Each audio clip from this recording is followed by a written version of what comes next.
ना कैमरा ना एडिटिंग, अब बस एआई से बनाओ अपनी मनचाही फोटो। एक क्लिक में जानना है कैसे? तो उससे पहले चैनल को सब्सक्राइब करो और लाइक बटन पर अंगूठा मारो। तो गूगल पर सर्च करो एआई से फोटो कैसे बनाएं, फिर नीचे आकर एआई टूल हिंदी वेबसाइट पर क्लिक करो और इस पोस्ट को अच्छे से पढ़ो, क्योंकि इस डॉक्यूमेंटेशन में एआई से फोटो बनाने के लिए परफेक्ट प्रोसेस बता दी गई है। कैसे एआई टूल यूज करना है, कैसे बिना कैमरा के बिना एडिटिंग के फोटो बनाना है, ये सब कुछ मिलेगा। और साथ ही इससे आपको एआई से फोटो बनाने के आइडिया से लेकर एक हाई क्वालिटी वाला फोटो बनाने की प्रोसेस तक सब कुछ सीखने और करने को मिलेगा।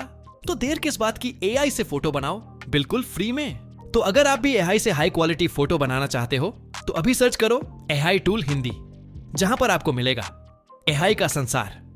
तो देर किस बात की, अभी अपना एआई से फोटो तैयार करो